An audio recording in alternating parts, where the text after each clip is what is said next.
I'm Felix Dance, lead Senate candidate for Socialist Alliance in Victoria. I've been involved in a number of election campaigns for Socialist Alliance, including the first one ever when the party was founded in 2001. I joined the party during the huge anti-globalisation protests, which got me really excited about workers fighting back against neoliberalism. I'm also a civil engineer, working mainly on infrastructure projects. One observation I made, as both an activist and an engineer, is the existence and power of the ruling class in our society. Although we have a formal democracy with technically fair elections, this can blind us to the way ordinary people, working people like all of us, have very little say over how resources are spent and the formation of our culture and society. Instead, the ruling class and the institutions it controls gets what it wants in almost every decision. This is obvious in so many ways. For instance, the great majority of Australians want urgent action on climate change, but the fossil fuel and extractive industries won't have it. We want decent public infrastructure, such as extensive public transport, but the construction companies make more money from tolls and privately run roads. We all want a greater investment in healthcare and the resources to deal with this and other pandemic waves.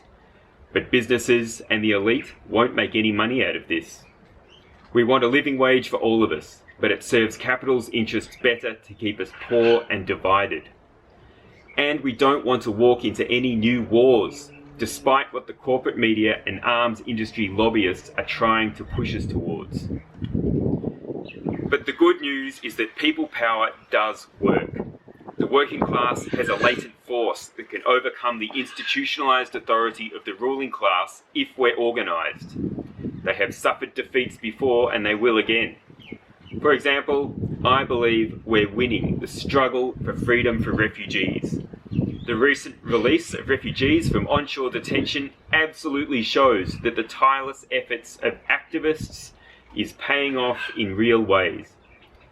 This election campaign is about bringing together working people to show the public that there is an alternative to greedy capitalist rule and to power up our organising to oppose it. Running an election campaign is more than just getting votes. It's also about showing the community that we don't have to just pick between ruling elites. My engineer workmates sometimes complain about the union's power over management on our construction sites. They say the unions shouldn't bite the hand that feeds them. Our task is to show people that in reality the feeding goes the other way. The ruling class feeds off the labour of the workers. And if we organise for our rights, we can win. Please help us fight for ordinary people in this election campaign and get involved. Authorised by Alex Bainbridge for the Socialist Alliance, Sydney.